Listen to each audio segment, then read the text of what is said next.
Para revisar el calendario nuestro, nuestra programación,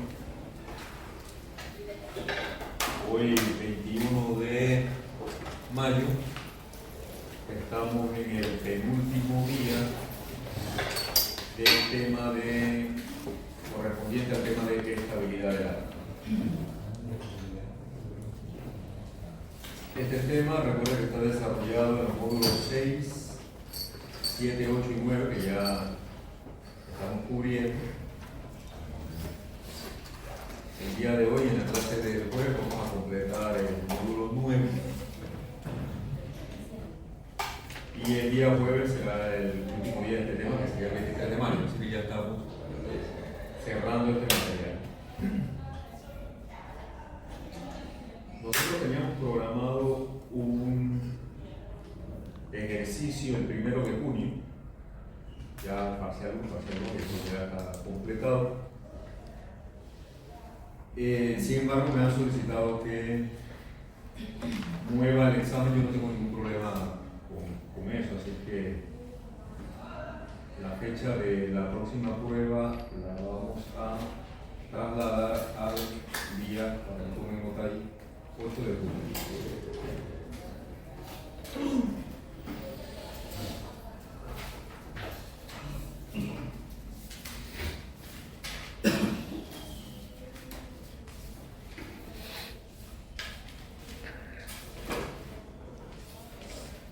Tema 3. Esta será nuestra tercera prueba de 5. Nos quedaría una más presencial y una última prueba que va a ser un examen de desarrollar en casa. Ustedes saben. Para que usted agarre su nota y la ponga allá arriba. ¿Sí, no? Bien, ¿alguna pregunta antes de continuar? Sí. Cuando uno va a determinar la carga crítica de una columna, uno tiene que determinar la inercia, pero digamos que la columna es rectangular. Correcto. Entonces, habría que sacar la inercia, o sea, así, digamos, base por altura del cubo y altura por base del cubo, y entonces usar la menor. Exactamente. Exactamente. Si vemos una columna en 3 dimensiones, como plantea Andrés, este es mi elemento, metido una carga axial, ¿sí? Así como la sección transversal de mi regla morada. Si yo agarro la sección transversal, imaginemos que fuera rectangular, no lo es, pero imaginemos que fuera rectangular, es casi rectangular, un trapecio, podemos aproximarlo. Si ustedes observan, intuitivamente ella no se pandea en este sentido, ¿verdad? Ella no hace esta curvatura, sino que hace esta otra curvatura. Es decir, nosotros en el sentido de los ejes transversales, en la sección transversal nosotros vamos a tener 2 ejes principales. ¿Recuerdan eso de estática, no? Podremos tener un eje Z, un eje Y. Solemos llamarle al eje longitudinal a lo largo de la carga eje X, ¿no? Que no lo voy a dibujar. Entonces, por supuesto, nosotros aquí vamos a tener 2 propiedades. Un momento de inercia alrededor del eje Y, un momento de inercia alrededor del eje Z, que si la sección tiene propiedades distintas, en un sentido y en el otro va a tener momentos de inercia diferentes, ¿verdad?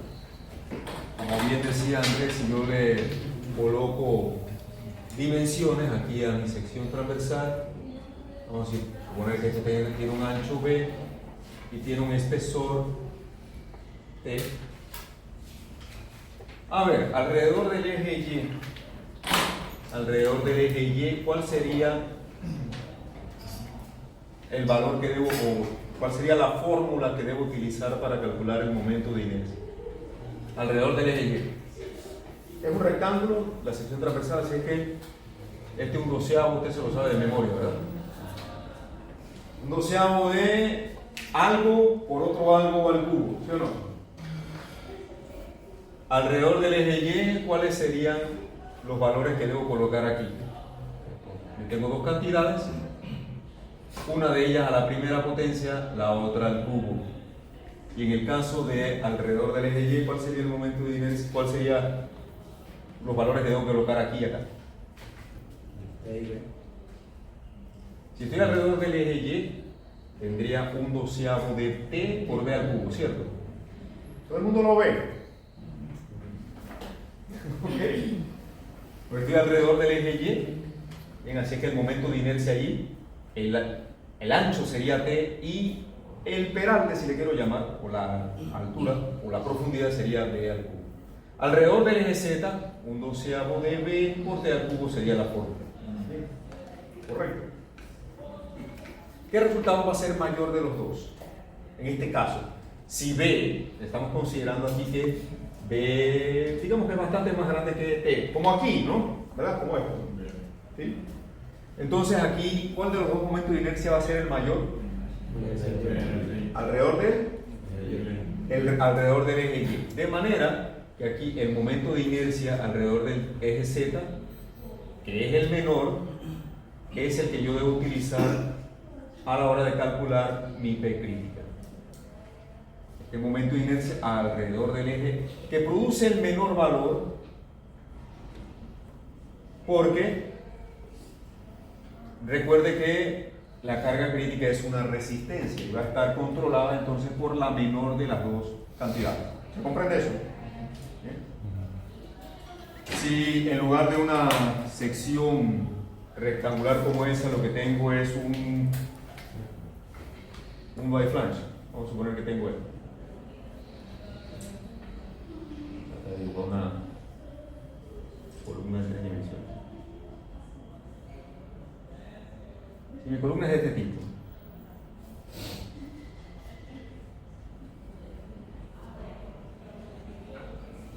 eso va a tener un largo. Y le aplico una carga axial P.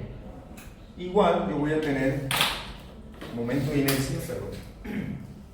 inercia aquí alrededor del eje Y y alrededor del eje Z. Ellos están tabulados. Por lo general, en estas secciones nosotros vamos a tener un momento de inercia alrededor del eje Y, en este caso, que va a ser mayor que el momento de inercia alrededor del eje Z. Solemos llamarle en estructuras metálicas a este eje el eje fuerte y a este eje el eje débil.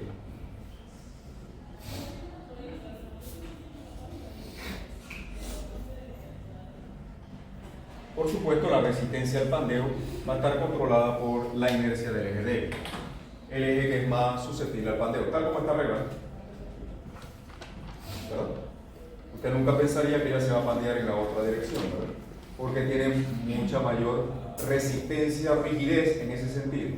¿Se comprende? Si la sección es perfectamente simétrica en ambos ejes, bueno, esta es simétrica en ambos ejes, pero tuviera la misma inercia, tendría la misma propensión al pandeo en cualquiera de las dos direcciones. ¿De acuerdo? Y eso es importante porque muchas veces ustedes han visto en edificios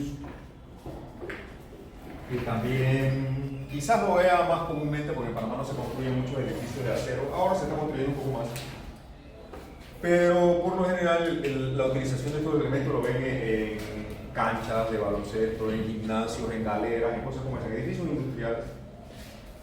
Y usted ve que se colocan arriostradores en un sentido y en el otro. Para ponerlo en 3 dimensiones, vamos a suponer que yo lo que tengo es una cancha de baloncesto, que es lo que usted comúnmente ve por ahí, y tiene varios marcos así. Y por allá sigue otro. Y eso sigue así. ¿Han visto este tipo de configuración un montón de veces por ahí?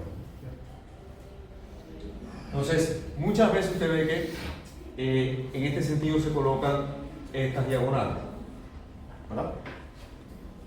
Estos elementos buscan, igual que la cercha que ustedes prueban en el concurso de cercha, buscan darle estabilidad lateral al sistema. buscan dar estabilidad lateral al sistema.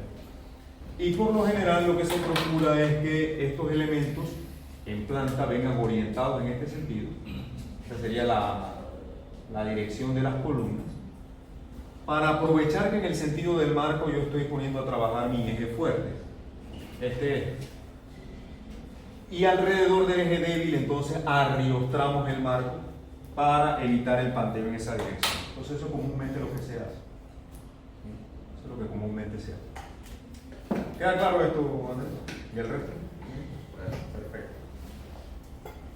Recuerden que estamos nosotros circunscritos en el mundo tridimensional y las propiedades del elemento en 3 dimensiones van a tener 2 inercias, una alrededor de un eje y otra alrededor del otro eje.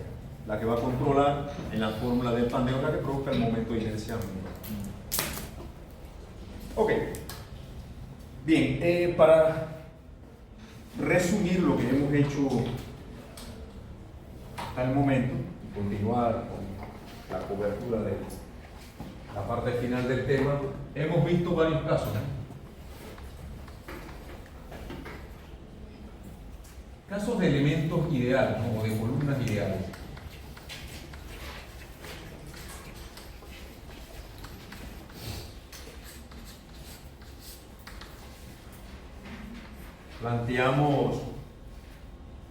Hemos planteado hasta el momento 5 casos, en donde empezamos con el de la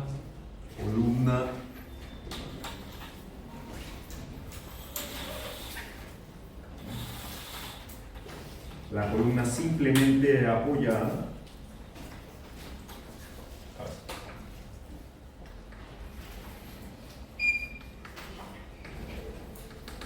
Luego planteamos el caso de columna doblemente empotrada.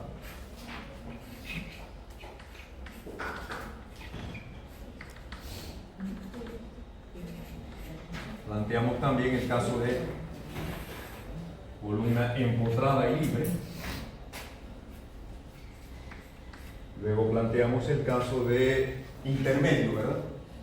Una situación intermedia donde teníamos una columna empotrada en un extremo y simplemente apoyada en el otro. Y por ahí resolvimos un quinto caso que era una generalización en donde podíamos absorber este caso reemplazando el empotramiento por una condición de resorte rotacional en la base, ¿no? Esos 5 casos nosotros los derivamos, son casos ideales y la idealización viene dada por el tipo de apoyo. Los apoyos son los que producen una condición de idealización, porque realmente usted no va a encontrar nunca en ninguna estructura un empotramiento perfecto ni tampoco una articulación perfecta. Estas son idealizaciones, aproximaciones que utilizamos para poder desarrollar nuestras teorías de análisis y diseño. Si recordamos aquí la configuración deformada de estos elementos, que producía esta curvatura simple, aquí en la columna doblemente empotrada, exagerando un poco, ¿no? Teníamos esta configuración de deformación, acá en este caso, y vamos a tener esta otra.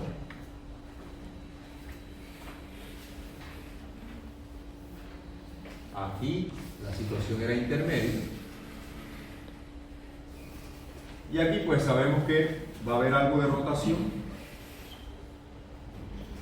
producto de que el resorte no es perfectamente rígido. Lo más importante de estos casos era determinar la carga crítica y el factor de longitud efectiva. Y sabemos que la longitud efectiva era igual a la longitud del elemento. Cuando hablamos de longitud efectiva, recordemos que nos estamos refiriendo a la longitud entre puntos de inflexión. Aquí en este caso la longitud efectiva venía a ser la mitad de la longitud, porque hay más rigidez en el sistema y la carga crítica aumenta. Aquí en este caso, si recordamos, la longitud efectiva se producía con valores mayores que la misma longitud de la columna. aquí el siguiente punto de inflexión está fuera de la columna, y en este caso entonces el factor de longitud efectiva era del doble de la longitud original de la columna.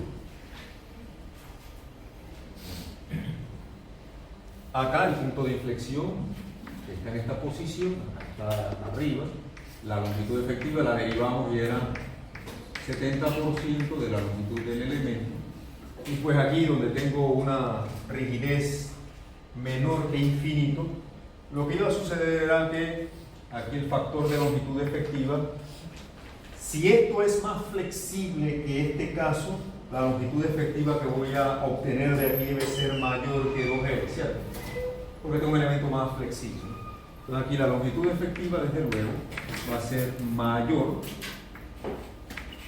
que el doble de la columna, de la longitud de la columna.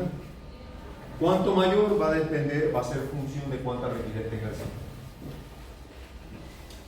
Preguntas de esto que tenemos aquí. Estos son casos ideales para los cuales toda nuestra derivación aterrizaba en esta fórmula para casos ideales de carga crítica donde la resistencia al pandeo era función de una constante pi cuadrado, la rigidez flexionante entre la longitud efectiva de la columna.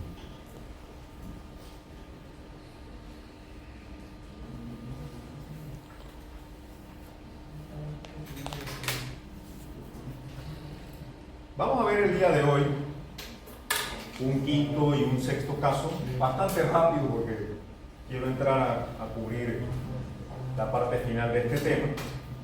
Recordando que en esta fórmula se aplica a todos estos casos ideales y se aplica de forma general, y lo único que va a variar dependiendo de la configuración de nuestra columna, de nuestros apoyos, va a ser el factor de longitud efectiva.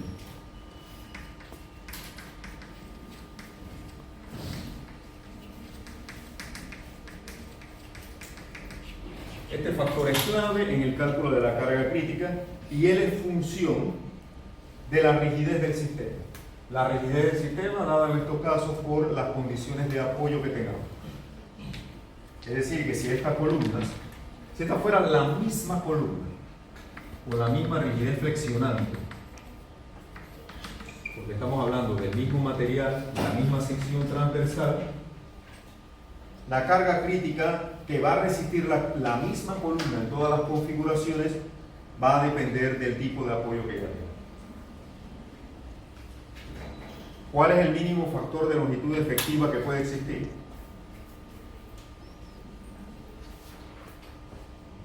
Observe que el mínimo valor que tiene el factor de longitud efectiva en este caso sería de la columna que tenga la mayor rigidez posible.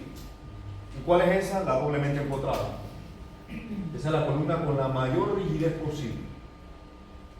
Y eso nos indica que el mínimo factor de longitud efectiva que puede existir en una condición ideal es 0.5. Entonces ese valor de K, lo mínimo que puede tener es un valor de 0.5. No puedo tener un factor de longitud efectiva menor de 0.5 porque yo no puedo rigidizar más este sistema. La única manera de introducir más rigidez en este sistema sería incluir apoyos intermedios.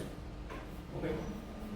Pero manteniendo la misma longitud del elemento, sin incluir apoyos intermedios, solamente con los apoyos de los extremos, el mínimo valor de longitud efectiva que puede existir es 0.5. Más bajo que eso no se puede. A menos que yo introduzca arrastramiento lateral. ¿Cuál es el valor máximo que puedo tener de K? Observe, aquí de lo que estamos viendo, ¿cuál es la columna más flexible? El caso quinto, ¿cierto? ¿Verdad? El caso quinto. ¿Y hay un límite superior para el valor de K? ¿Qué pasa si este resorte comienza a ser más y más flexible y el valor de C comienza a descender? ¿Qué va a suceder con ese valor de K? Y si C llega a ser 0, ¿cada tiende a ser? Infinito. Y si usted coloca infinito aquí, la carga crítica es 0, la columna no es estable, ¿cierto? Entonces eso quiere decir que el factor de longitud efectiva puede llegar a ser inclusive infinito. No hay límite superior. No hay límite superior. Ahora esto lo vamos a subdividir en dos tipos de casos. Vamos a agrupar todo en dos tipos de casos, como vamos a ver posteriormente, después que les presento el sexto y séptimo caso. Bien, pregunta de esto aquí. ¿Alguna pregunta antes de que continuemos?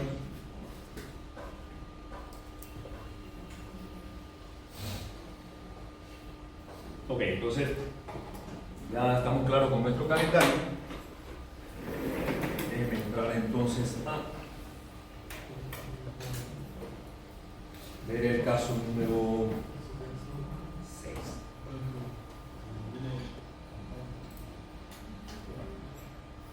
Ya lo habíamos visto. Habíamos llegado a esta condición, ¿verdad? Este es el caso quinto. Y ya decíamos que esta ecuación trascendental la podemos resolver, y en este caso, cuando el resorte tiene rigidez infinita, absorbe el caso número 3, ¿verdad? En el caso de que el resorte sea de rigidez infinita, esto aterriza al caso número 3 y la formulación es exactamente igual y se desprende de aquí. Entonces el caso 3 es una condición particular del caso 5. Veamos este caso.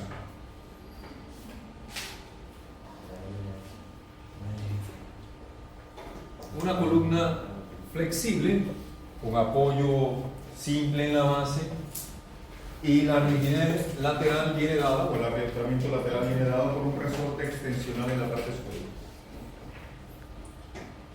Sabemos que si el resorte tuviera rigidez infinita, esto equivaldría a tener un apoyo de este tipo acá arriba, ¿cierto? Y aterrizaríamos ¿a qué caso? Al caso 1, ¿verdad? Si este resorte tuviera rigidez infinita, eso equivale al caso 1, ¿cierto? Entonces, lo que debo esperar es, en mi análisis, es una situación donde si este resorte tiene una rigidez menor que infinito, pues aquí la longitud efectiva debe ser mayor que 1, desde luego, es lo que debo esperar. El mínimo valor que puede tener la longitud efectiva en ese caso sería 1 cuando la rigidez del resorte tiende a infinito. Pues veamos qué sucede. Como siempre, planteamos la condición deformada de nuestra columna.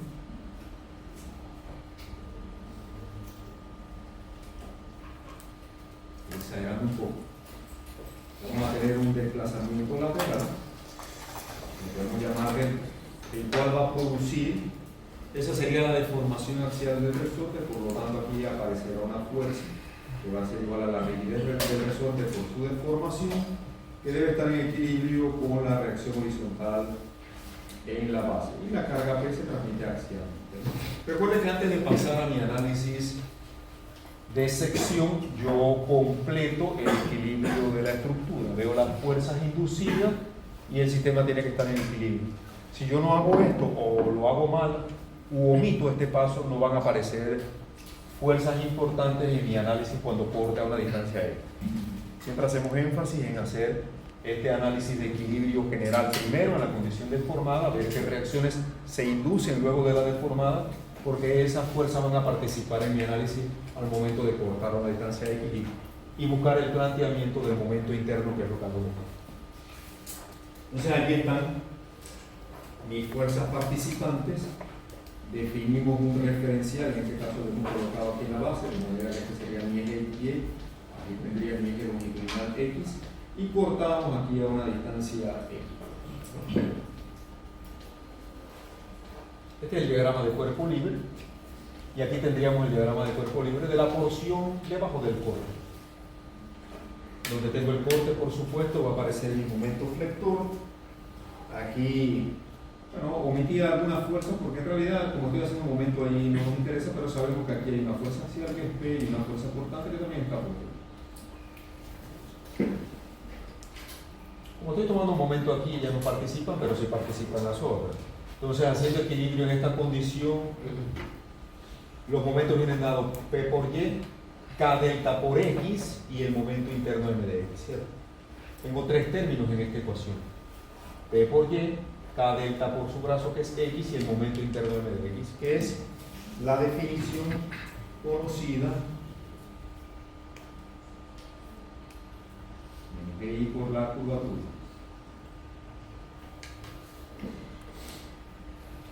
Entonces, planteando mi ecuación de equilibrio en la posición deformada del sistema, tengo aquí, tomamos los momentos en el corte, P por Y, y los momentos que hacen la fuerza horizontal, K delta por X y M de X. Aquí en esta fórmula, el equilibrio está planteado, los momentos que van en un sentido versus los momentos que van en el otro sentido. Los momentos que son en el sentido antihorario, M de X, y el momento que hace esta fuerza que también es antihorario, K delta por X. Y el momento que hace la fuerza P es antihorario. Clarito allí. Al reemplazar el valor de la definición de M de X por su equivalente, rigidez flexionante por curvatura, y acomodar los términos, colocar los términos de función de Y de un lado, los términos en función de X y los términos libres del otro, como normalmente hacemos, tenemos aquí una solución en donde sabemos que vamos a tener en la solución general una porción homogénea y una porción particular. La solución particular va a ser la de una línea recta. Estoy yendo un poco rápido porque ya esto lo hemos hecho muchas veces. Si dividimos todo entre I, sabemos que aquí el parámetro P entre E y I es K cuadrado.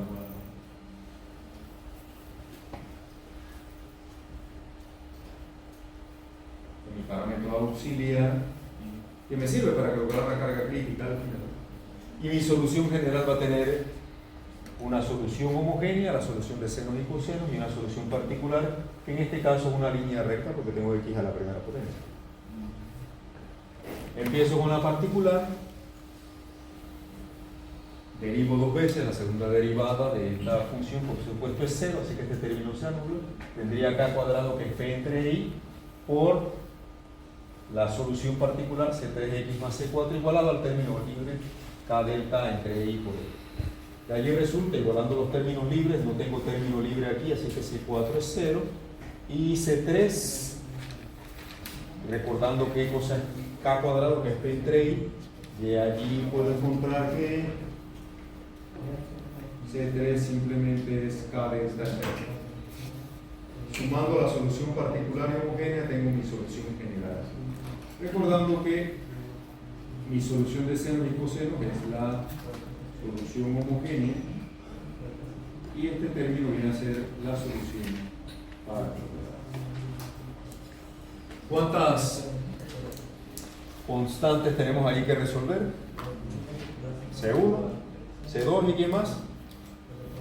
Delta. Tengo tres incógnitas, por lo tanto debo plantear tres condiciones de bordes. Si observamos aquí mis condiciones de borde, la más sencilla, las geométricas, cuando X es 0 aquí en el origen, Y es 0, cuando X es L, Y es delta, ¿cierto? Y también tengo una condición global que resulta aquí del equilibrio. Y si yo observo, yo tomo un momento aquí, P por delta tiene que estar en equilibrio con K delta por L, ¿sí o no? Ahí tengo una condición de equilibrio global. P por delta, siendo un momento acá abajo, tiene que estar equilibrado globalmente con K delta por L, ¿cierto? Entonces aquí tengo una condición del equilibrio global. Esta va a ser mi tercera condición. Mi primera condición, como les dije, X0, Y0, y la segunda, XL, Y igual a delta. ¿Bien? Ahí tengo las tres condiciones que me permiten resolver el problema. Ahí lo tengo planteado. Primera condición cuando X es 0, Y es 0, la segunda cuando X es L, Y es delta, y la tercera del equilibrio global.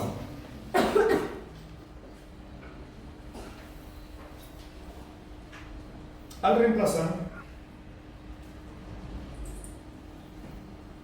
0 en Y y 0 en X, automáticamente de allí, si reemplazo 0 aquí, o 0 de 0 es 1, me queda 0 igualado a 0. Desaparece de mi solución 0.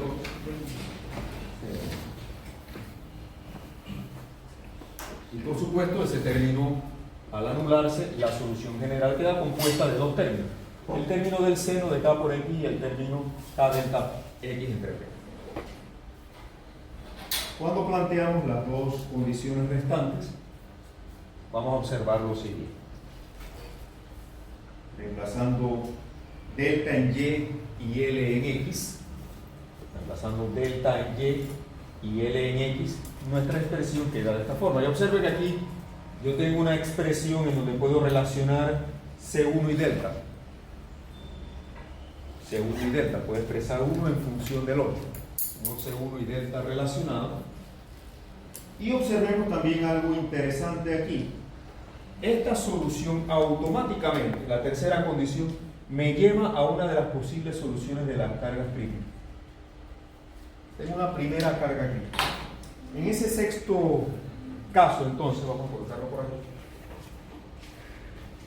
Yo voy a tener dos posibles cargas críticas dependiendo de la relación que haya entre la rigidez del resorte y la rigidez flexionante de la columna. En caso 6, tenemos nuestra columna con un resorte extensional aquí arriba. Va a tener dos posibilidades. Vamos a colocarla una al lado de la otra.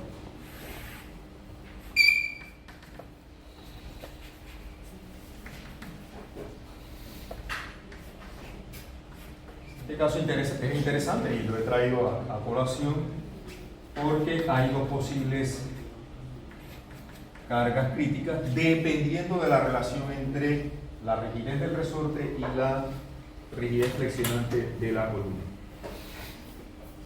¿Qué queremos decir con eso? Si la rigidez del resorte es muy baja, si yo tengo un resorte muy flexible,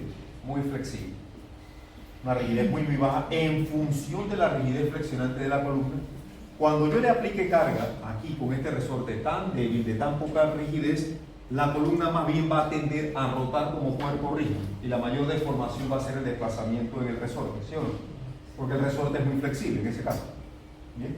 Entonces, en esa situación, esa sería una de las posibilidades, la columna va a tener un comportamiento con muy poca o casi nula deflexión, ella prácticamente va a rotar como cuerpo rígido, y la inestabilidad va a estar dada por el desplazamiento lateral donde se encuentra el resorte.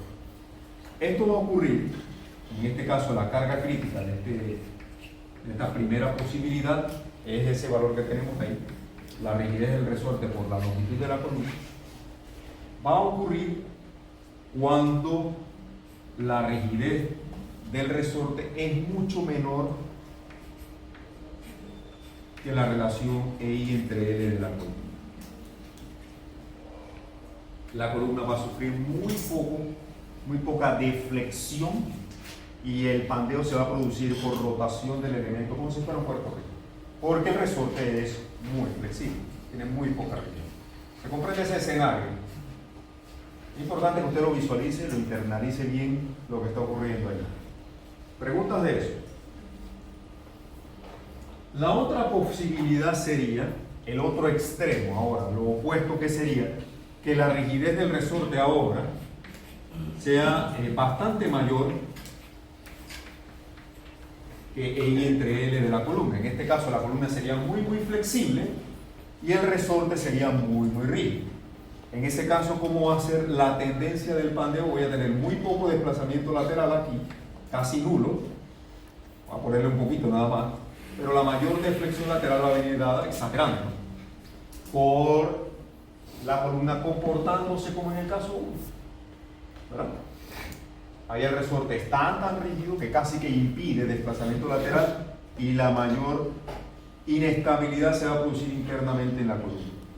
Entonces, en este caso, la carga crítica en esta segunda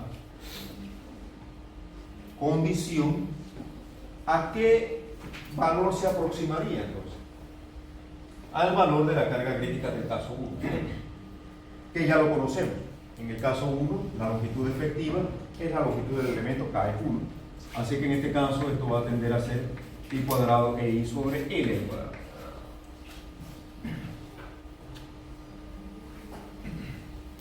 Una de las dos obviamente va a gobernar. ¿Qué tiene usted que hacer como ingeniero en tal caso?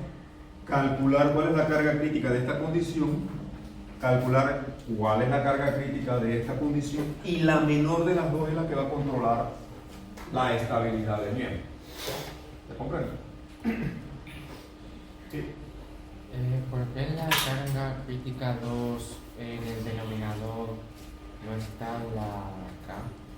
Porque es 1. Es el caso 1.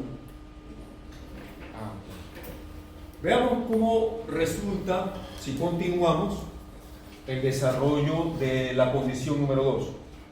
Recordemos que en la condición 2 reemplazamos delta en Y y L en K. Teníamos esta, L en X, perdón. Tendríamos esta relación. Yo puedo expresar C1 en función de delta. Y si la sigo trabajando, siga la línea punteada.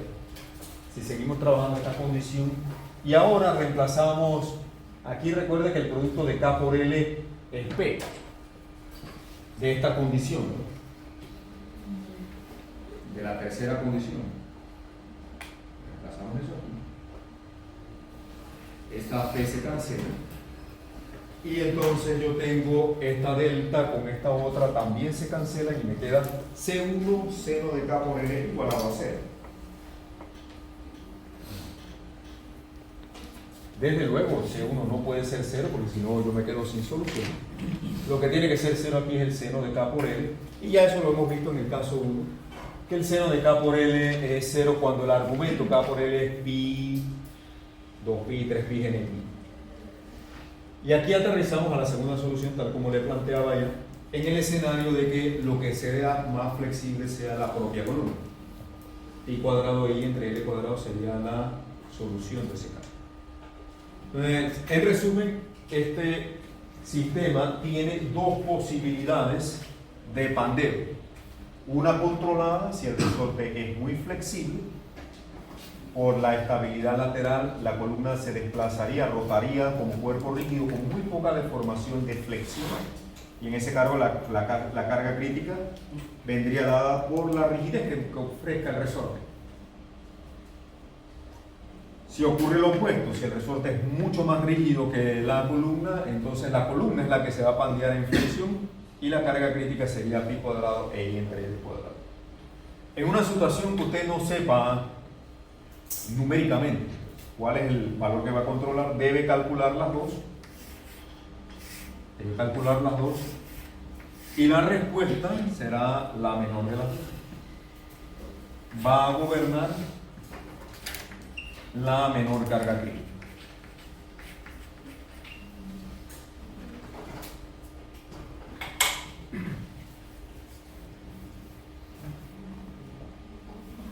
¿Se comprende? Sí. Pero usted mencionó que la carga crítica en el caso, en el de la izquierda, tendía a ser más inestable. Cuando el resorte tiende a ser cero. Fíjense que si el resorte tiene rigidez cero o llegando a cero, el valor de la carga crítica también cae a cero. Mi pregunta es que no siempre gobernaría ese. Va a ser necesario que calcule las dos. La que te resulte con el valor numérico menor va a ser la que va a gobernar. Ella le va a agregar un L al cubo para que las unidades sean las compatibles. Bien, preguntas. Entonces vamos a ver un séptimo caso muy rápido porque realmente no me interesa mucho esa solución, pero para que vean el grado de complejidad que puede tener. No se asusten con los resortes. Los estudiantes cuando ven un poco de resorte se atemorizan instantáneamente, pero ustedes no tengan miedo a eso. Yo le pongo eso un examen y usted queda paralizado. Dice, ya moría. Usted no está muerto nada, usted sigue su vida. Quizás no en esta carrera. No, mentira, estoy bromeando. Mire, no se dejen atemorizar por estas cosas. Este caso le llamamos el caso general, caso número 7, porque en realidad él aglutina todos los 6 casos que vemos allá. Observemos qué sucede. Si yo elimino los resortes rotacionales y coloco rigidez infinita en este resorte, ¿qué caso es ese? 1. ¿Bien? Si yo quito los 2 resortes de arriba y empotro la base, ¿qué caso es? Digo, 3. El 3, ¿verdad? Si coloco un empotramiento aquí, aquí y aquí, ¿qué caso es ese? Si todo el mundo es rigidez infinita, caso 2. Si quito los 2 resortes de arriba y dejo el de abajo, ¿qué caso es? 5. Si elimino CB y aquí sea lo empotro y coloco K infinito, ¿qué caso es? Repito, si quito CB, aquí lo coloco con rigidez infinita y acá también, ¿qué caso es? El 4, exactamente. Entonces, como observamos, este caso número 7 hubiera sido el único que yo tendría que explicar y todos los demás salen de ahí, ¿sí o no? Pero si yo inicio este tema explicando nadie entiende, ¿verdad? ¿Ah? Ya se da cuenta, ¿no? Ya se da cuenta. Entonces, como siempre, pasamos de lo sencillo a lo más complicado, ¿no? La única complejidad de esto es que, bueno, tiene un sistema de ecuaciones que van a resultar ahí con un pocotón de incógnitas. Pero ¿cómo se resuelve? Igual que hacemos todo. Igual que hacemos todo. Deformamos nuestra estructura, deformamos nuestro sistema, exagerando un poco la deformación, mejor, exagerando bien para que se aprecie todo. Entonces, si yo tengo aquí un desplazamiento lateral, ese desplazamiento lateral va a inducir una fuerza en este resorte, ¿verdad? Por dentro, automáticamente. Y si aquí tengo rotaciones en este punto y en este punto van a aparecer momentos. Aquí va a haber un momento y acá arriba va a haber otro momento.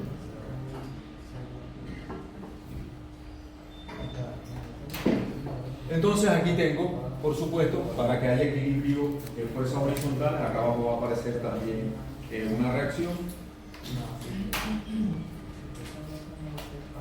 Entonces voy a tener fuerza en el resorte, fuerza en este apoyo, voy a tener momentos.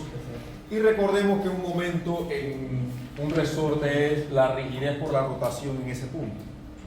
La rigidez CA por la rotación del punto A, la rigidez CB por la rotación del punto B, la fuerza en este resorte es K por D. Cuando yo hago equilibrio global, aquí aparecen mis reacciones y aparecen los momentos. Observen, el momento en la base es la rigidez de ese resorte por la rotación que hay ahí, pero la rotación que hay ahí es la primera derivada cuando X es 0. Y la rotación que hay acá es la primera derivada cuando X es L. Entonces, si coloco mi referencial aquí abajo y corto la distancia X, tengo este diagrama donde me aparecen mis fuerzas y me aparece mi momento interno y hago equilibrio como siempre lo he hecho.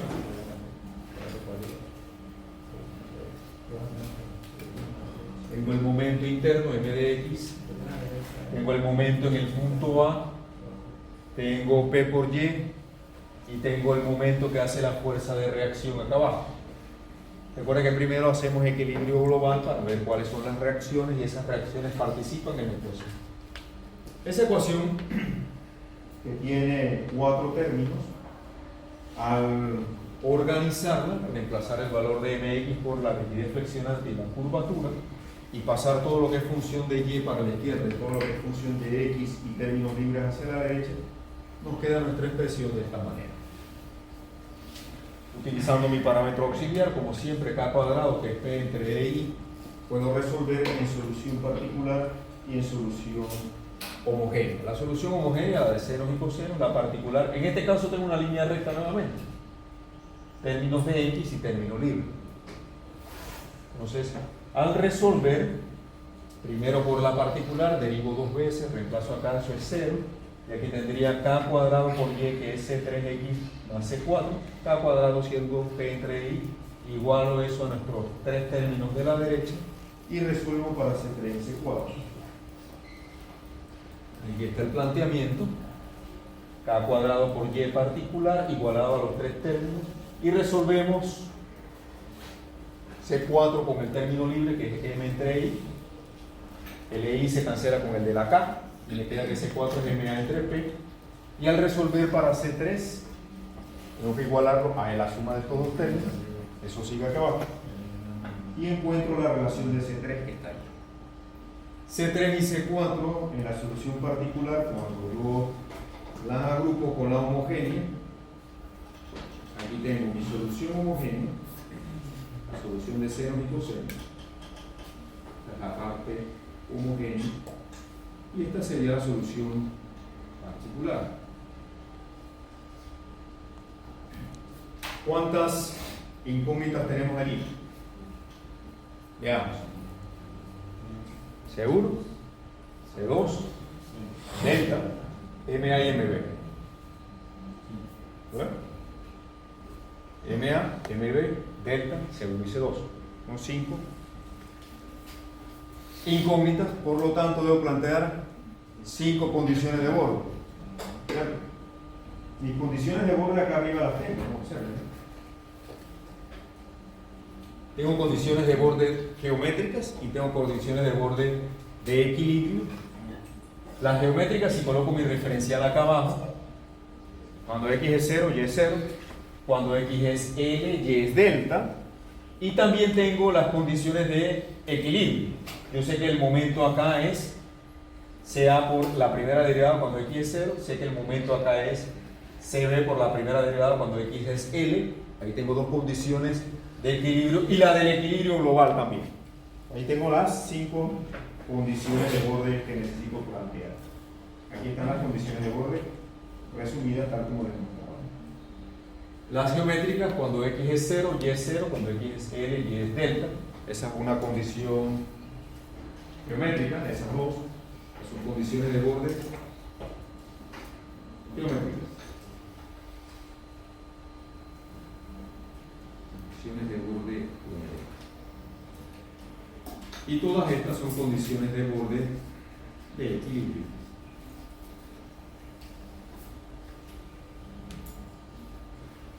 Condiciones de borde de equilibrio.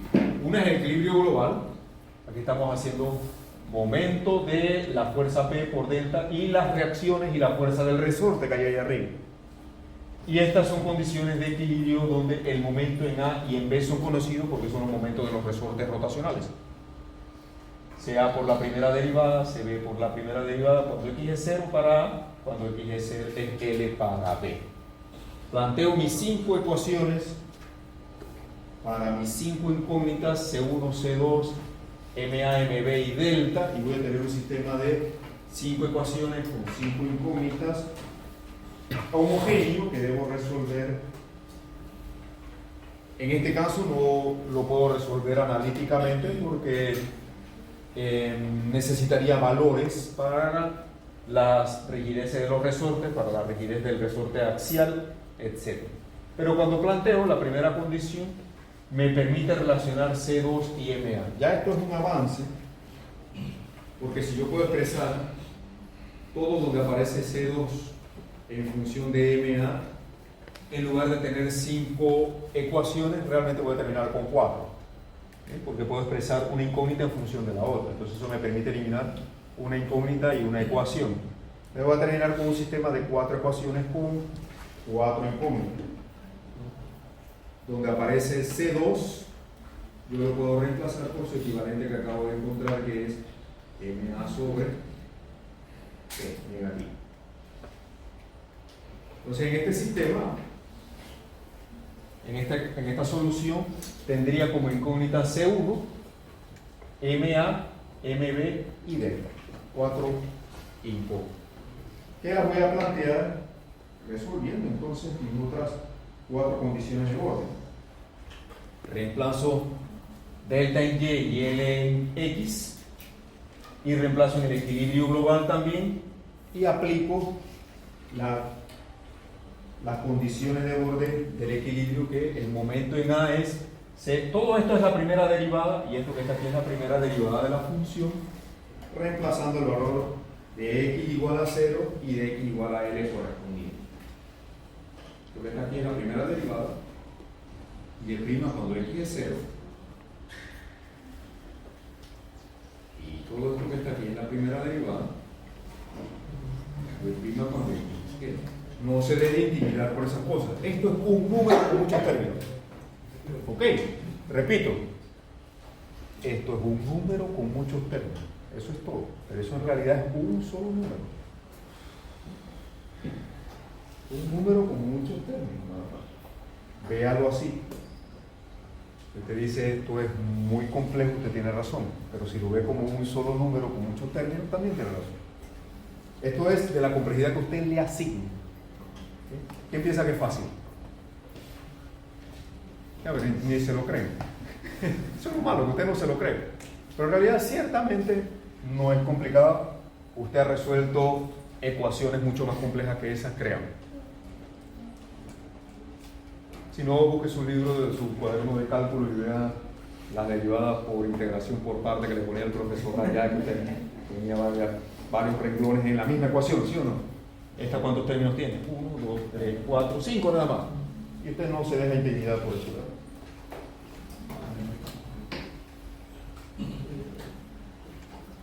Usted no se deja intimidar por una ecuación de 5 términos. Tan sencillo como eso. Plantéelo con cuidado, ¿no? Y llegará a la misma solución. Al resolver, simplificando, por supuesto, ¿no? Simplificando un poco esto, agrupando términos, acomodando todo, terminamos. Voy a abrirlo acá mejor porque ahí no puedo botarlo, permítame ir a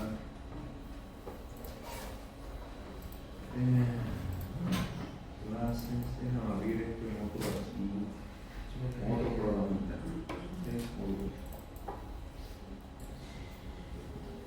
Y voy a rotar esta página porque es que aquí cuando lo estaba haciendo manualmente coloqué la hoja horizontal. Ahí está. Como les decía, de esta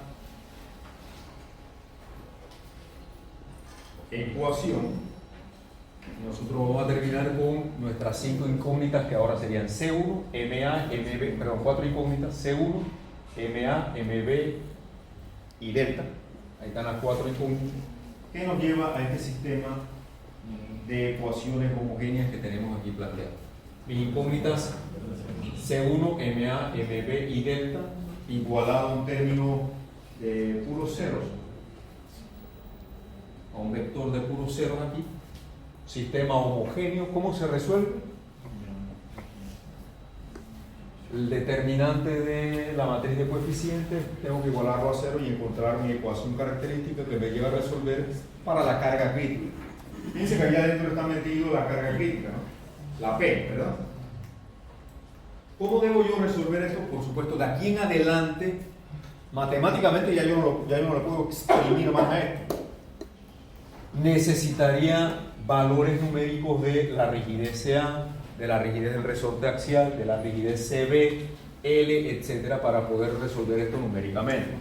Entonces, hasta aquí lo puedo plantear. De aquí en adelante, usted tendría que darle valores a esto. Es decir, que el problema matemático llega hasta aquí. Ingeniería ya necesitaríamos valores específicos de CA, CB, K, L para poder resolver esto y encontrar la carga crítica. ¿Qué sucede si planteamos la solución con estos casos ideales con CB0, CA0, CB0, K infinito. Si yo reemplazo eso ahí, ese sistema se reduce a esto. Si planteo CB y K ceros y CA infinito, el sistema este se reduce a esta solución. Es decir, que en este determinante de esta matriz de coeficientes están todas estas soluciones. ¿Ok? Están todas. ¿De acuerdo? ¿Están todas? Sí. Profesor, según estaba viendo las ecuaciones de condición que se utilizó, eran evaluando que había un delta cuando X fuera L, pero por ejemplo en el caso número 1, cuando X es igual a L, Y es igual a 0 en vez de delta. Correcto. ¿Cómo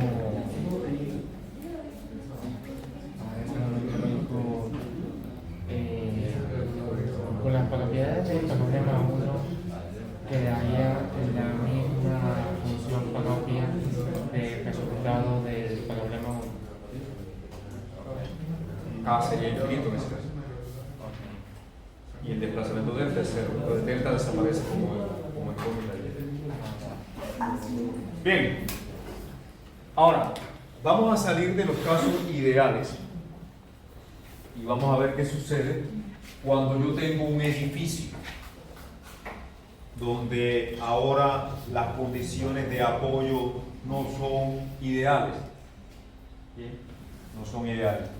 ¿Qué sucede en una situación como esta? Vean, yo voy a plantear un caso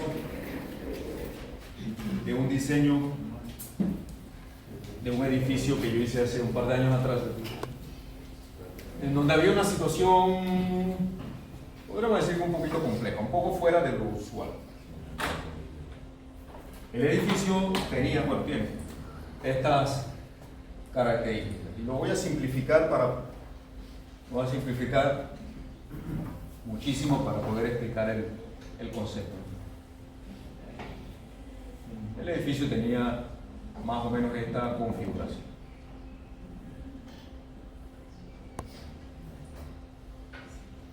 Era algo así.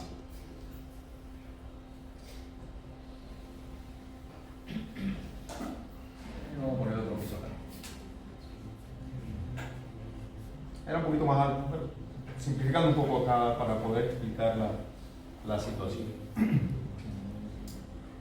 El dueño del edificio, como era un edificio de oficinas y a la vez necesitaban tener una triple altura aquí, porque esto iba a funcionar como un lobby para hacer exhibiciones, ferias, como un showroom.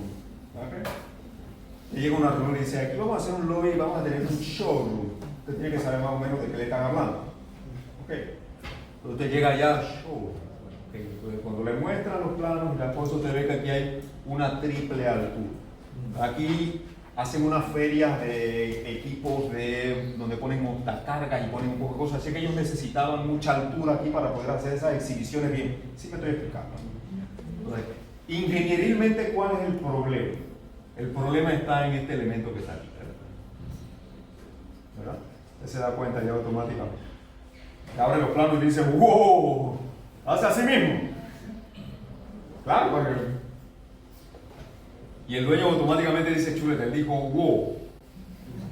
Ese wow me va a soltar en el bolsillo. ¿Verdad? Y usted lo dice y lo mira a todo el mundo, ve cómo reacciona todo el mundo. Psicología de la ingeniería. Debieron tener un curso que se llame así. Porque eso es lo que va a poner Chen Chen en su bolsillo, no otra cosa. El conocimiento. El conocimiento. El conocimiento da seguridad. La ausencia de conocimiento atemoriza a la gente y lo paraliza, ¿sí o no? Pero si usted sabe, usted va con confianza. Usted llega a esa reunión y dice, wow. ¿Por qué? Porque esto es para decir, wow. Aquí esto tiene unos balcones para que la gente venga y salga aquí, vea lo que está pasando por aquí y todo. Bueno, ya usted se imagina. Entonces usted automáticamente, ¿qué nota? Cuando este edificio se cargue, con carga, mobiliario, peso propio, paredes, todo lo que lleva el edificio, la gente, los equipos y demás, aquí le va a llegar una carga axial a esta columna, ¿verdad? ¿Sí o no? Y ella va a tender a hacer esto que está aquí, ¿sí o no? ¿Verdad? Ahora, su comportamiento es muy distinto que el de estas otras columnas, ¿cierto? ¿Cuál es la diferencia? La diferencia está en la longitud de esos elementos, ¿cierto? ¿A qué caso se parece eso de lo que tenemos allá? ¿Sí? ¿De dónde saca cada uno? Aquí esto está articulado y está articulado. El hecho de que yo lo haya dibujado así, porque me dio la gana de dibujarlo así, no significa que es el caso 1. ¿A qué caso se le asemeja? La respuesta correcta es a ninguno. O usted ve aquí condiciones de apoyo ideales por la que están allá. La respuesta que usted tiene que decir a ninguno, profesor. En ninguno de esos casos aplica aquí, y es cierto, ninguno. Cuando yo le digo mire para allá es para que vea que no hay ningún caso de esos aquí, no para que busque a cuál se parece, realmente no se parece a ninguno. Lo que sí es cierto de todo esto, ¿qué es? Lo único cierto de aquí que puedo aplicar allá, ¿qué cosa es? Esta fórmula de generación. Pero yo observo aquí que tengo en el denominador un factor de longitud efectiva que va a influir en la carga crítica al cuadrado. Pero yo sé también que este factor de longitud efectiva, ¿de qué depende? Del grado de rigidez que tengan los apoyos. Entonces, usted llega a esa reunión y usted mira ese plano y usted dice, ahora, haga algo como siempre, ¿no? Lo que yo siempre hago es, oye, mándame los planos por correo, perdón, mándame los planos por PDF para ir viendo lo que ustedes tienen allá. Pero cuando usted llega allá, usted dice, wow, pero ya sin sorpresa, porque ya usted lo vio en su oficina 3 días antes. Y usted llega con una idea. Usted no llega a improvisar a ningún lado. ¿Usted ve que su profesor llega aquí a improvisar? Muchos sí. ¿Verdad? Eso es poco profesional. Usted no llega sin preparación a nada. Usted tiene 5, 6, 7 años preparándose para cuando llegue ese momento. No es poco tiempo. Usted tiene que estar preparado y se lleva el conocimiento. Entonces, usted examinó esto previamente y usted llega con una idea. Entonces, si yo quiero que este elemento tenga un buen comportamiento, yo puedo acortarle su longitud efectiva. ¿Qué tengo que hacer? Si quiero acortar la longitud efectiva, ¿qué tengo que hacer? ¿Debo hacer algo como esto? Si yo quiero reducir cada, ¿qué tengo que hacer? Yo podría llevarlo aquí. Podría llevarlo de esta forma. Si lo hago así es. Entonces, en la medida que yo rigidice mis nudos, yo voy a acortar la longitud efectiva. Eso es lo que me dice la teoría. Aquí está la fórmula. Bien. ¿Cómo yo puedo rigidizar los extremos de esa columna? Cuando usted llega a esa reunión, usted llega con este planteamiento. Usted llega y le pregunta al arquitecto, ellos quieren una altura aquí importante. Llega y le dice, yo puedo colocar una buena viga aquí, una viga bien rígida. Y en un sistema de fundaciones también colocar una viga bien rígida aquí, y esto bien empotrado. ¿Y él qué le va a decir? Le va a decir exactamente lo que a mí me dijeron. Haga lo que usted quiera ahí, siempre y cuando esto me quede bien libre. ¿Ah? Y usted dice, bingo, ya con eso yo... ¿Qué estoy haciendo colocando esos sistemas muy rígidos ahí? ¿A qué se va pareciendo ahora sí? ¿A qué caso de lo que está allá? Pero para que sea el caso 2, estos dos nudos tienen que mantenerse en la misma posición vertical, es decir, el edificio no puede sufrir desplazamiento lateral. ¿Verdad? Entonces, ¿qué hice yo? ¿O qué hace usted? Aprovecho y veo, oye, ahí hay una pared ciega. Yo puedo transformar eso, en lugar de utilizar una pared de bloque, yo puedo colocar un muro de concreto ahí. Que llega ya con otra idea. Arquitecto, yo puedo colocar en esa pared ciega un shear wall, un muro de concreto. Un elemento que sea muy rígido. ¿Qué está haciendo eso? Evitando ¿qué? Desplazamiento lateral, ¿verdad? Entonces, este muro que estoy colocando aquí me va a ayudar a esa columna, aunque usted no lo crea. ¿Qué estoy buscando? Yo aprendí en la universidad los casos ideales. Esta idealización no existe, pero como concepto me sirve para solucionar ese problema. Yo necesito rigidez lateral para que el marco no se desplace y necesito rigidizar lo más posible estos nudos para acortar posiblemente a la mitad la longitud efectiva de esa columna. Ahora sí, yo tengo una rigidez muy alta en el nudo superior, en el nudo inferior, y ya esta columna no se va a pandear así, ¿verdad? Ya su longitud efectiva ahora es así, ¿verdad? ¿Sí o no? Y eso termina siendo bastante comparable con esta, porque las quieren del mismo tamaño. Viene el arquitecto y le dice, yo quiero que esta columna circular se vea igual a eso, porque cuando la gente está en el ambiente, en el showroom, tiene que verse igual. Así le hablan. Y usted dice, no hay problema. Déjeme poner esta viga aquí, déjeme poner esta viga acá y déjeme poner este muro. Haga lo que usted quiera siempre y cuando yo tengo esas columnas del mismo diámetro y esta altura libre. Ahora, como usted lo llamaron para esa reunión 2 días antes y usted no pudo hacer un modelo estructural en su ITAPS ni nada, pero lo único que pudo hacer es algunos cálculos de repente aproximados, usted llega también con otra posibilidad. ¿Qué tal si ellos me van a dejar de poner esa viga, estoy seguro, y este muro también, porque eso no les va a dar problema? Usted comienza a pensar como ellos. Usted no se aparece con locuras de soluciones que le van a decir que no, ¿verdad? Te llega con cosas posibles, porque para eso usted es el ingeniero, ¿no? Te llega con una solución posible. Las soluciones tienen que ser posibles, no locuras, no invente locuras porque se va a quedar sin trabajo, créanme. Usted tiene que hacer uso de la mente en cosas que tengan posibilidad. Entonces, le dice, ok, yo necesito aquí tener algo más. ¿Qué tal si yo le puedo plantear al arquitecto, en tal caso de que esto no sea suficiente, porque igual esto puede ser bastante grande? Yo, oye, si yo pudiera arriostrar aquí lateralmente esto. ¿Te recuerda lo que pasa cuando yo coloco un arrastramiento lateral en el medio aquí? ¿Qué sucede con la resistencia? ¿Recuerda lo que pasaba, no? Se incrementaba porque se reduce todavía más el valor de la longitud efectiva. Entonces te llega ya con una posibilidad y usted le pregunta al arquitecto. Yo sé que usted necesita aquí algo para colocar equipos y no sé qué, pero ¿tendría algún problema con que nosotros colocáramos unas diagonales aquí? Sigue teniendo la altura, el espacio libre y todo, solamente que va a tener algunos elementos aquí. ¿Qué estoy buscando con estas diagonales? Arriostrar lateralmente la columna. Este arriostramiento lateral como apoyito no existe. Solamente existe acá cuando nosotros le ponemos los problemas. Pero usted transforma en eso en algo que sea equivalente y posible. Yo puedo arriostrar lateralmente esto con unas diagonales.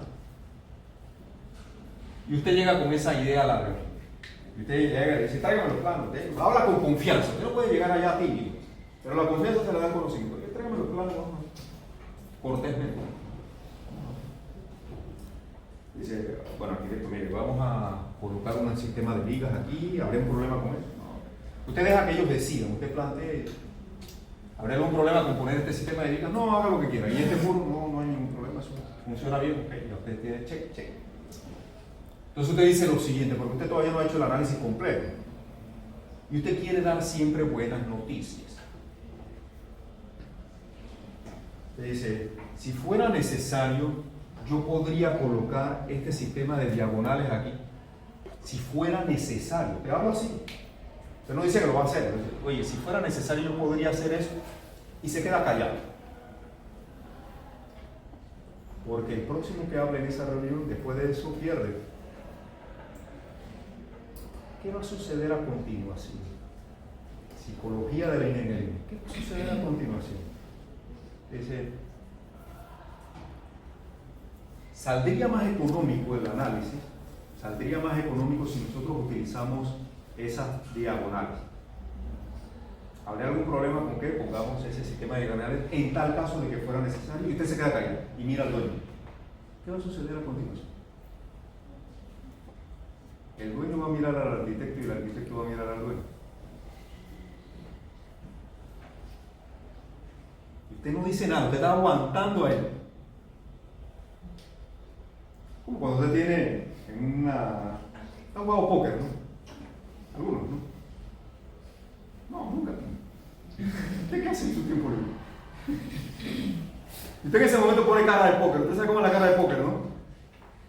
Sin reacción.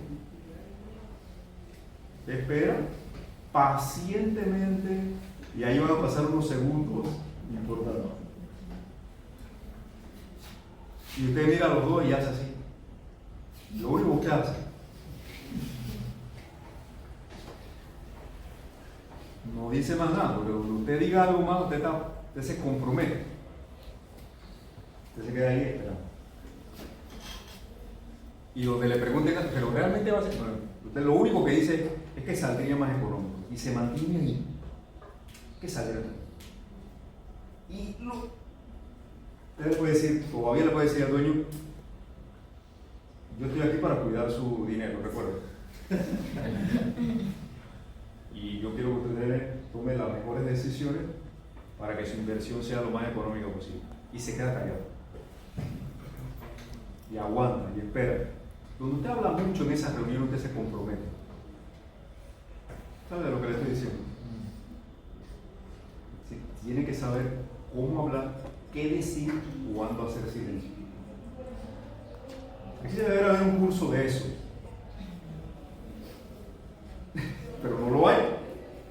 Usted tiene que aprenderlo y yo le estoy dando algunos tips de mi propia experiencia lo que funciona. Lo que sucedió ese día fue que el arquitecto le dice al dueño, bueno, podríamos hacer algunas modificaciones, creo que sí podría funcionar. Y el dueño dijo, bueno, si sale más económico, eso es lo que le interesa. Ahora usted dice, voy a tratar de que no se necesite. Pero si en tal caso se necesitara, lo podemos hacer. Ok, vamos a ver. Usted llega, se va para su oficina, corre su modelo, mete todo ahí, lo analiza con o sin las diagonales y se da cuenta que realmente esto no se necesita.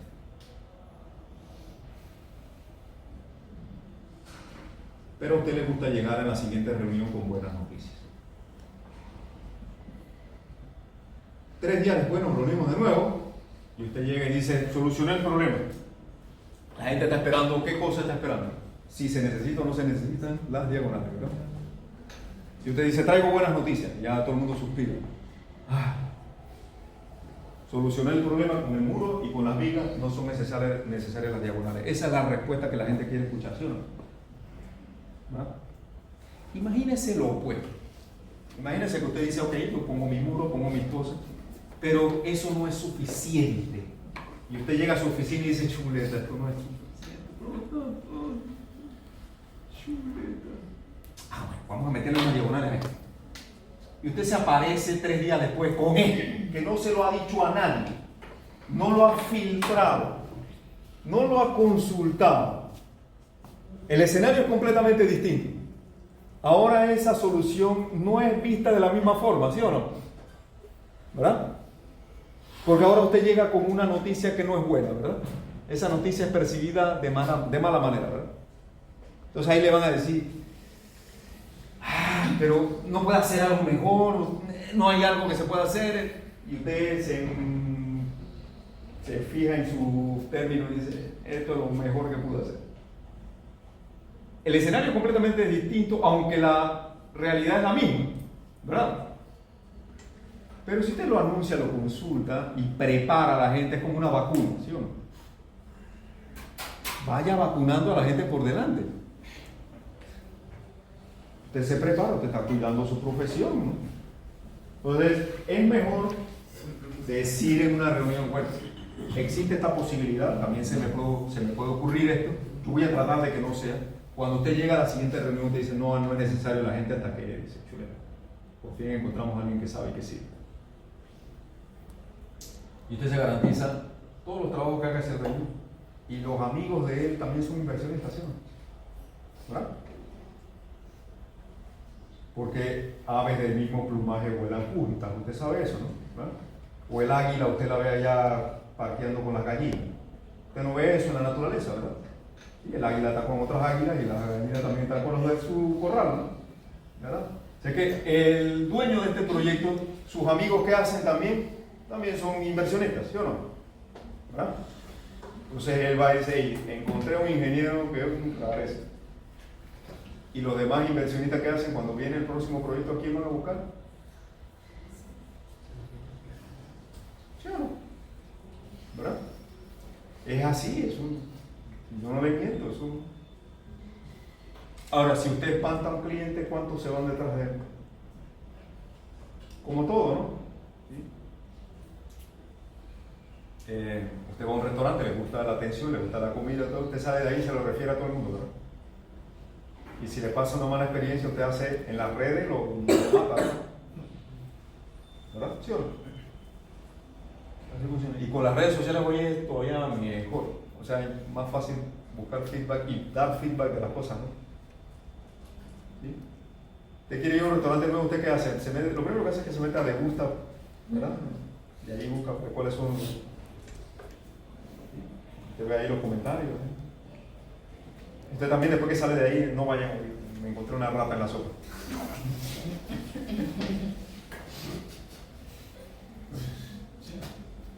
Ahora, ¿qué hacer en una situación como esta donde esto no es ideal?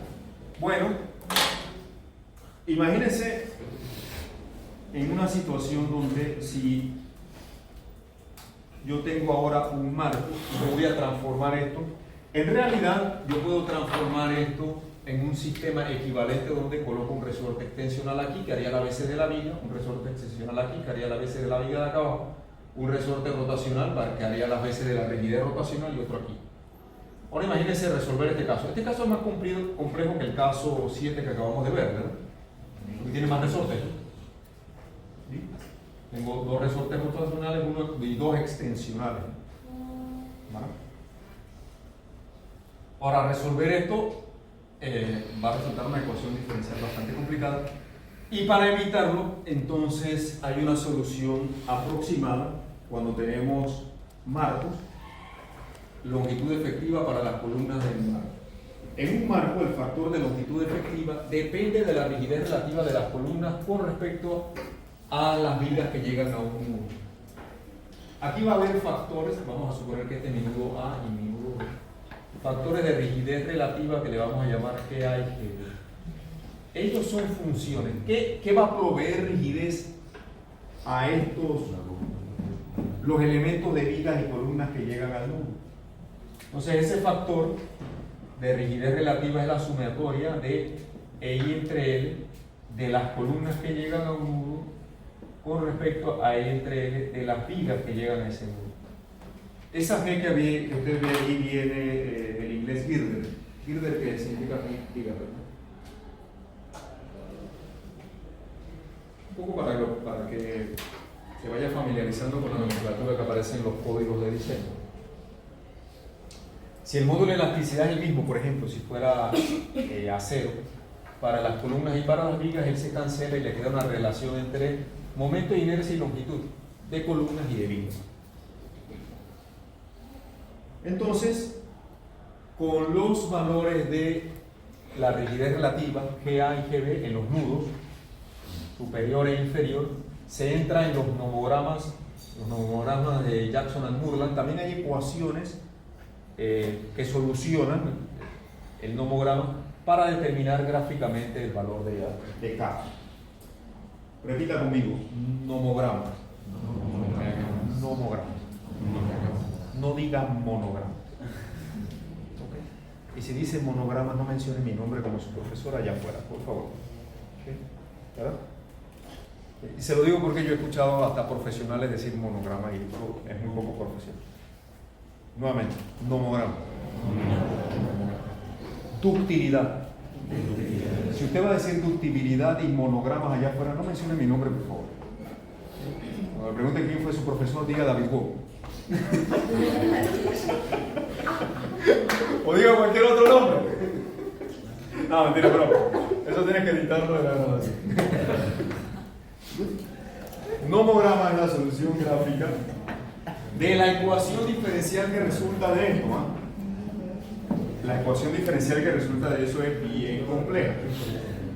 Ahora fíjense, si aquí en la base, veamos lo que sucede.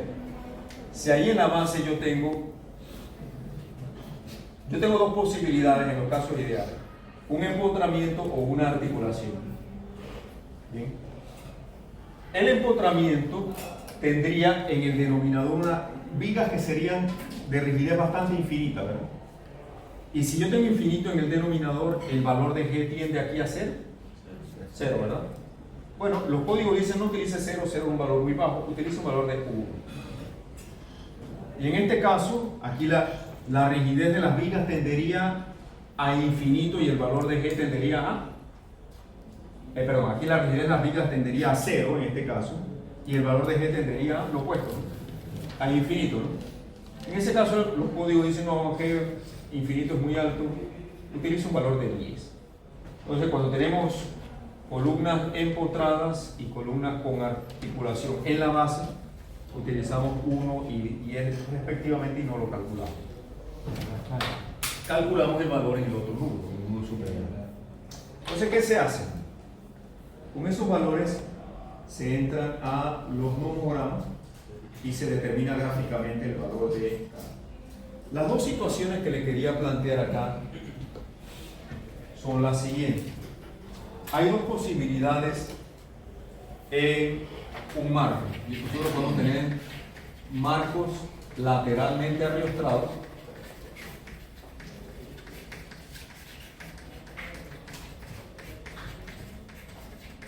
o marcos lateralmente no arriostrados. Cuando el marco está lateralmente arriostrado, el valor de K está entre 0.5, que es lo mismo, y 1, que sería esta condición. Lateralmente arriostrado significa que los nudos no se desplazan lateralmente, como en estos casos. Cuando el marco no está lateralmente arriostrado, es decir, que se puede desplazar lateralmente, el valor de K va de 1 y puede llegar hasta infinito. Que serían estos casos, como el caso 3, el caso 5, el caso 6, que puede haber desplazamiento lateral. Ahí el mínimo valor de K es 1 y sube hasta infinito. Entonces, lo que hacemos, hay dos nomogramas, fíjense, uno para Sizeway Inhibited, significa ladeo inhibido, es decir, marco arriostrado. Ladeo inhibido, es decir, el ladeo no está permitido, esto es lo equivalente a marco arriostrado. Así se dice en inglés, pues. Marco con ladeo restringido o marco arriostrado. Fíjense que el valor de K va de 0.5, el mínimo, hasta 1, ¿verdad? El otro nomograma, fíjense que dice Sizeway Uninhibited, es decir, ladeo no inhibido. Los gringos hablan así, no inhibido, eso es como una doble negación, ¿no? Es decir, que esto es ladeo permitido. En panameño, ¿no? Ladeo permitido, ¿no? Ladeo permitido. Sideways uninhibited. O sea, ladeo no inhibido, está permitido. O sea, en ese caso, el valor de cada ladeo 1. Y fíjense que sube. En realidad no tiene límite. La escala aquí llega hasta 20, pero imagínense un factor de velocidad efectiva de 20, ¿no? Ya no quiere estar ni por ahí. 20 veces la magnitud de la columna. Pero bueno, gráficamente la solución llega hasta ahí. Entonces lo que hacemos es calcular con esta fórmula muy sencilla cuánto es el valor de G en el nudo superior A, en el nudo superior, en el nudo inferior, dependiendo del marco. Si el marco es por ladeo inhibido, yo puedo entrar con K, aquí vamos a suponer que con G aquí vamos a suponer que el nudo es 1 y en el otro es, digamos, 1,4. Entonces entramos ahí con 1 y 0.4, lo mismo con una línea recta, y donde intersecta el eje de las K, ahí tendría la solución. En este caso sería como punto 70 y algo, ¿no? Punto 72, pues, punto 70. Si estamos en presencia de un marco con ladeo permitido, vamos a suponer que el valor de K en un nudo es 2 y en el otro es 5. Entonces unimos el 2 y el 5 y donde intersecta al eje de la K y ahí está la solución. En este caso sería 1.80. Así de sencillo. Entonces, ahora, yo estoy seguro que usted prefiere hacer esa solución gráfica que resolver la ecuación diferencial que sale de aquí, ¿verdad?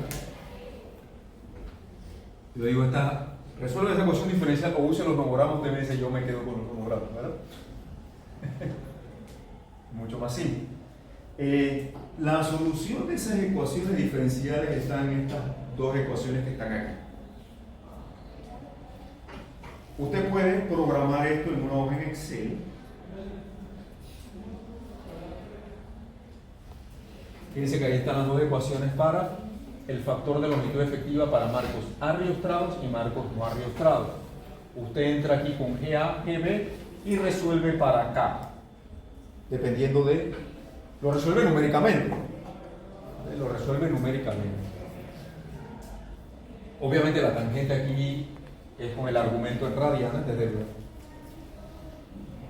Lo puede hacer o gráficamente o lo puede programar, ahí le dejo las ecuaciones. Si lo programa, te puede terminar con una hoja electrónica como esta, ¿no? Una hoja electrónica muy sencilla, donde aquí tiene la ecuación correspondiente, aquí está la ecuación del nomograma, observen.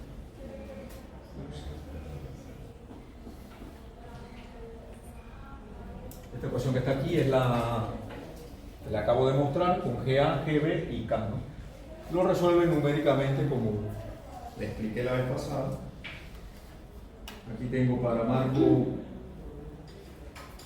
no arriostrado y para marco arriostrado. Lo único diferente es la ecuación. Si voy a la otra pestaña, ahí está la ecuación del nomograma.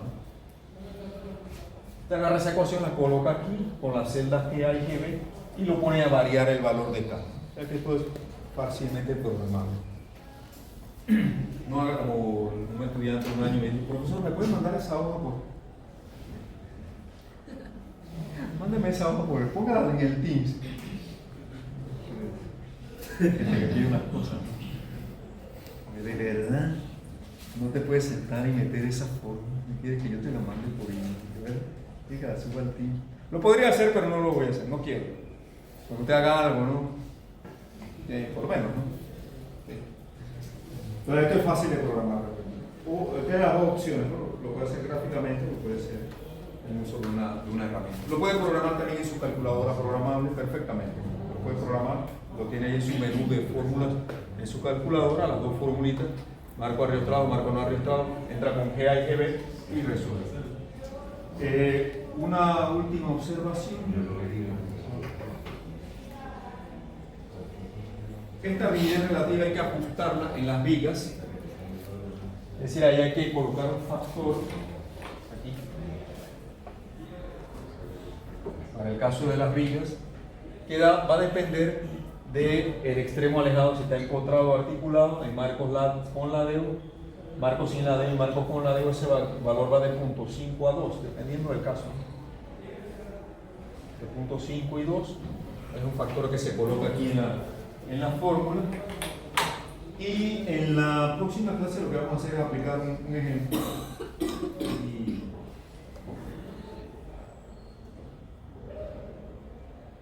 Un ejemplo sencillo donde tenemos un marco. Primero, ¿el marco está arriostrado o no está arriostrado? Este marco que tiene dos columnas y dos vigas. ¿Lateralmente está arriostrado o está no arriostrado? Sí se puede desplazar lateralmente, ¿no? ¿Verdad? Porque aquí yo tengo un apoyo de rodillo que no impide desplazamiento lateral, ¿no? Entonces este marco se deformaría de esta manera. Lateralmente, él tiene cero rotación aquí, va a tener un desplazamiento. Aquí va a ser esto. Y a nivel de las vigas haría una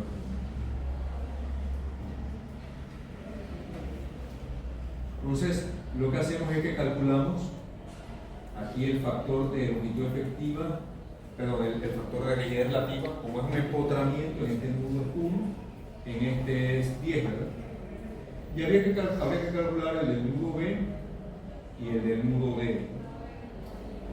El de estos nudos, con GA de 1 y GB de lo que resulte, con C10 y GB de lo que resulte, entramos en el nomograma correspondiente y calculamos gráficamente la solución. Aquí desde luego yo voy a encontrar que la K de este elemento debe ser mayor que la D. ¿Sí? Observan. Porque este está más rígido acá abajo, en la base. Entonces este ejemplo lo vamos a resolver como aplicación de este concepto y con esto cerraríamos el tema de este. Sí. Para que sea en el Excel, la ecuación del A ti creo que te gusta el Excel, ¿no? Sí. Me gusta, pero otras cosas. ¿Es el resultado que se dio? La K, el factor de longitud efectiva. Ok, entonces, bueno, vamos a quedar aquí. Y en la próxima clase resolvemos esto y vemos algunas otras consultas que tenga, pero este tema en la parte teórica está cubierto. Listo, quedamos aquí entonces. Que tengan un buen día. Nos vemos en la próxima clase.